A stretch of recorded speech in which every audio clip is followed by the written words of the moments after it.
Hello everyone, welcome to wow Enu ರುಚಿ.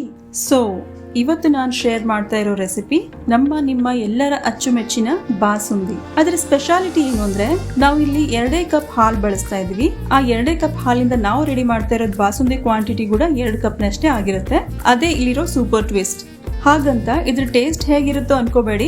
Normal ಆಗಿ ನಾವು ಬಾಸುಂದಿ ಮನೇಲಿ ಮಾಡ್ತೀವಲ್ಲ, ಅದಕ್ಕಿಂತಾನು ಇದು ಚೆನ್ನಾಗಿರುತ್ತೆ ಅಂದ್ರೆ ಅದ್ರಲ್ಲಿ ಆಶ್ಚರ್ಯನೇ ಇಲ್ಲ.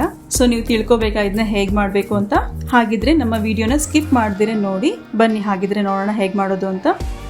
ಸೊ ಬಾಸುಂದಿ ಮಾಡೋದಕ್ಕೆ ನಾನಿಲ್ಲಿ ಮೊದಲನೇದಾಗಿ ಒಂದು ಸಾಸ್ ಪ್ಯಾನ್ ಅಲ್ಲಿ 2 ಕಪ್ ನಷ್ಟು ಹಾಲು ತಗೋತಾ ಇದ್ದೀನಿ. 2 ಕಪ್ ನಷ್ಟು ಹಾಲು ಅಂದ್ರೆ ಅಪ್ರಾಕ್ಸಿಮೇಟ್ಲಿ ನಾನಿಲ್ಲಿ ತಗೊಂಡಿರೋದು ಟೋಟಲ್ 500 ml ಮಿಲ್ಕ್.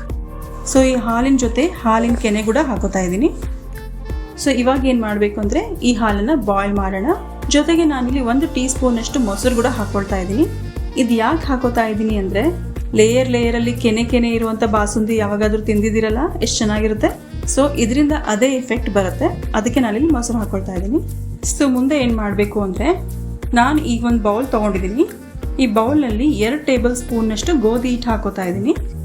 ಈ ಗೋಧಿ ಹಿಟ್ಟಿಗೆ ಸ್ವಲ್ಪ ಹಾಲು ಹಾಕಿ ಕಲಿಸ್ಕೊಂಡು ಒಂದು ಪೇಸ್ಟ್ ತರ ನಾನು ರೆಡಿ ಮಾಡ್ಕೊಳ್ತಾ ಇದ್ದೀನಿ.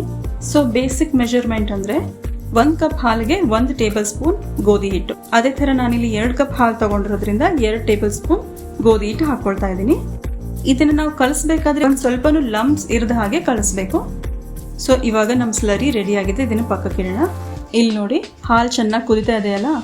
ಇವಾಗ ನಾವೇನ್ ಮಾಡ್ಬೇಕು ಅಂದ್ರೆ, ನಾವು ಪ್ರಿಪೇರ್ ಮಾಡಿರೋ ಸ್ಲರಿನ ಸ್ವಲ್ಪ ಆಗಿ ಹಾಲಲ್ಲಿ ಹಾಕೊಂಡು ಇದನ್ನ ಮಿಕ್ಸ್ ಮಾಡ್ಕೊಳ್ಳೋಣ. ಬಟ್ ಇದನ್ನ ಹಾಕ್ತಾ ಮಿಕ್ಸ್ ಮಾಡೋದನ್ನ ಮರಿಬೇಡಿ, ಇಲ್ಲದ್ರೆ ಗಂಟುಗಳು ಫಾರ್ಮ್ ಆಗ್ಬಿಡುತ್ತೆ. So keep mixing.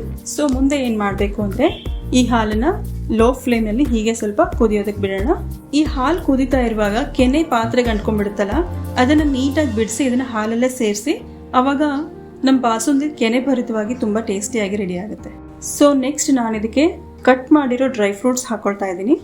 ನೆಕ್ಸ್ಟ್ ಇದಕ್ಕೆ ನಾನು ಹಾಕೋತಾ ಇರೋದು ಸ್ವಲ್ಪ ಕೇಸರ್. ಈ ಕೇಸರ್ ಏನಿದೆ ಆಪ್ಷನಲ್ ಇದೆ, ನಿಮಗೆ ಇಷ್ಟ ಇದ್ರೆ ಹಾಕ್ಬಹುದು, ಬೇಡ ಅಂದ್ರೆ ಬಿಡ್ಬಹುದು.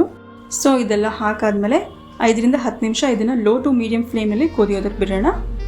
ಸೊ ಮಧ್ಯ ಅದನ್ನ ಕೈಯಾಡ್ತಾ ಸೈಡಲ್ಲಿರೋ ಕೆನೆ ಎಲ್ಲ ಸ್ಕ್ರೇಪ್ ಮಾಡ್ತಾ ಹಾಲನ್ನು ಸೇರಿಸ್ತಾ ಬನ್ನಿ. ಸೊ ಇದಕ್ಕೆ ನಾನು ಮುಂದೆ 8 ಟೇಬಲ್ ಸ್ಪೂನ್ ಅಷ್ಟು ಸಕ್ಕರೆ ಹಾಕ್ತಾ ಇದ್ದೀನಿ. ನಿಮ್ಗೆ ಎಷ್ಟು ಸ್ವೀಟ್ ಬೇಕೋ ಅಥವಾ ಎಷ್ಟು ಕಡಿಮೆ ಸ್ವೀಟ್ ಬೇಕೋ ಆ ಬೇಸಿಸ್ ಮೇಲೆ ನೀವು ಹೆಚ್ಚು ಕಡಿಮೆ ಕೂಡ ಮಾಡಬಹುದು. ಸೊ ಮುಂದೆ ನಾನು ಇದಕ್ಕೆ ಕೊಡ್ತಾ ಇರೋ ಟ್ವಿಸ್ಟ್ ಏನಂದ್ರೆ, ನಾನು ಇದಕ್ಕೆ ರೆಡಿ ಬಾದಾಮ್ ಮಿಕ್ಸ್ ಬರುತ್ತಲ್ಲ, ಅದನ್ನ ಹಾಕೊಳ್ತಾ ಇದ್ದೀನಿ 2 ಟೇಬಲ್ ಸ್ಪೂನ್ ಅಷ್ಟು. ಸೊ MTR ಚೆನ್ನಾಗಿರುತ್ತೆ, ಬಟ್ ನಿಮ್ಗೆ ಯಾವ ಬ್ರ್ಯಾಂಡ್ ಇದ್ರೂ ಪರವಾಗಿಲ್ಲ. ಬಟ್ ಇದು ಯಾಕೆ ಹಾಕ್ತೀವಿ ಅಂದ್ರೆ, ಇದರಿಂದ ತುಂಬಾ ಸಖತ್ತಾಗಿರೋ ಟೇಸ್ಟ್ ಮತ್ತೆ ಫ್ಲೇವರ್ ಬರುತ್ತೆ. ಇದರಿಂದ ತುಂಬಾ ಡಿಫ್ರೆನ್ಸ್ ಆಗುತ್ತೆ ಬಾಸುಂದಿಗೆ. ಬಟ್ ಇದು ಆಪ್ಷನಲ್, ನಿಮ್ಗೆ ಇಷ್ಟ ಇಲ್ಲ ಅಂದ್ರೆ ಬಿಡಬಹುದು. ಬಟ್ ಈ ತರ ನೀವು ಇದನ್ನ ಟ್ರೈ ಮಾಡಿ ನೋಡಿ, ನಿಮ್ಗೆ ತುಂಬಾ ಇಷ್ಟ ಆಗುತ್ತೆ. ಸೊ ಇವಾಗ ನೋಡಿ, ಆಲ್ಮೋಸ್ಟ್ ಒಂದು 15 to 20 ಮಿನಿಟ್ಸ್ ಆಗಿದೆ ನಾನು ಇದನ್ನ ಮಾಡ್ತಾ. ಎಷ್ಟು ಥಿಕ್ ಆಗಿದೆ ನೋಡಿ ಬಾಸುಂದಿ. ಇವಾಗ ನಾನ್ ಗ್ಯಾರಂಟಿ ಕೊಡ್ತೀನಿ, ಇದನ್ನ ತಿಂದವ್ರು ಯಾರು ಗೆಸ್ ಮಾಡಕ್ಕಾಗಲ್ಲ ನಾವು ಇದಕ್ಕೆ ಗೋಧಿ ಹಿಟ್ಟು ಕೂಡ ಹಾಕಿದೀವಿ ಅಂತ. ಇದು ತಣ್ಣಗಾದ್ಮೇಲೆ ಇನ್ನೂ ಥಿಕ್ ಆಗುತ್ತೆ, ತುಂಬಾನೇ ಟೇಸ್ಟಿ ಕೂಡ ಆಗಿರುತ್ತೆ. ಯೂಶುವಲಿ ನಾವು ಬಾಸುಂದಿ ಮಾಡ್ಬೇಕಾದ್ರೆ ಅರ್ಧ ಕೆಜಿ ಬಾಸುಂದಿ ನಾವು ಪ್ರಿಪೇರ್ ಮಾಡ್ಬೇಕಂದ್ರೆ 1 ರಿಂದ 1.5 ಲೀಟರ್ ನಷ್ಟು ಹಾಲು ನಮಗೆ ಬೇಕೇ ಆಗುತ್ತೆ. ಇವಾಗ ಹೇಳಿ, ಅರ್ಧ ಕೆಜಿ ಹಾಲಿಂದ ಅಂದ್ರೆ 500 ml ಮಿಲ್ಕ್ ಇಂದ ನಾವು 500 ml ನಷ್ಟು ಬಾಸುಂದಿ ರೆಡಿ ಮಾಡಿದೀವಿ ಅಂದ್ರೆ, ಅದು ಇಷ್ಟು ರುಚಿಕರವಾದ ಬಾಸುಂದಿ ರೆಡಿ ಮಾಡಿದೀವಿ ಅಂದ್ರೆ ಯಾರಾದ್ರೂ ನಂಬ್ತಾರಾ? ಇಲ್ಲ ತಾನೆ? ಸೊ ನೀವು ಡೆಫಿನೆಟ್ಲಿ ಇದನ್ನ ಟ್ರೈ ಮಾಡಿ ನೋಡಿ, ನಿಮ್ಗೆ ತುಂಬಾ ಇಷ್ಟ ಆಗುತ್ತೆ. ಮತ್ತೆ ಇನ್ನೊಂದು ಇಂಪಾರ್ಟೆಂಟ್ ಸ್ಟೆಪ್ ಏನು ಅಂದ್ರೆ, ಇದನ್ನೇನು ಆಫ್ ಮಾಡ್ತೀವಿ ಅನ್ನುವಾಗ ಒಂದು ಪಿಂಚ್ ನಷ್ಟು ಅಥವಾ 1/4 ಟೀ ಸ್ಪೂನ್ ನಷ್ಟು ಬೇಕಿಂಗ್ ಸೋಡಾ ಇದಕ್ಕೆ ನಾನು ಹಾಕೊಳ್ತಾ ಇದ್ದೀನಿ. ಇದರಿಂದ ಇದಕ್ಕೆ ತುಂಬಾ ಕ್ರೀಮಿ ಟೆಕ್ಸ್ಚರ್ ಬರುತ್ತೆ. ಇದ್ರ ಟೆಕ್ಸ್ಚರೇ ಚೇಂಜ್ ಆಗೋಗುತ್ತೆ. ತುಂಬಾ ಥಿಕ್ ಆಗಿ ಕ್ರೀಮಿಯಾಗಿ ಬಾಸುಂದಿ ನಮ್ದು ರೆಡಿ ಆಗುತ್ತೆ. ಸೊ ನೋಡ್ತಾ ಇದ್ದೀರಲ್ಲ, ಬೇಕಿಂಗ್ ಸೋಡಾ ಹಾಕಿದ್ಮೇಲೆ ಇದ್ರ ಟೆಕ್ಸ್ಚರ್ ಹೇಗೆ ಚೇಂಜ್ ಆಯ್ತು ಅಂತ.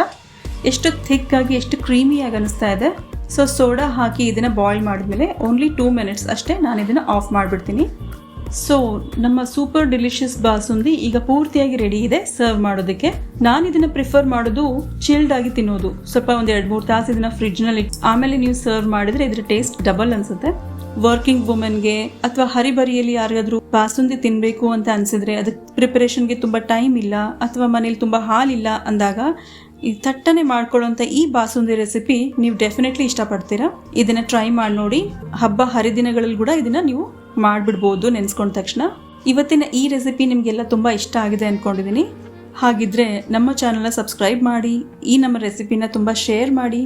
ಸೊ ಟೇಸ್ಟಿ ಫುಡ್ ತಿನ್ನಿ, ಆರೋಗ್ಯವಾಗಿರಿ, ಮತ್ತೆ ಲೈಫ್ನ ಎಂಜಾಯ್ ಮಾಡಿ. Thank you.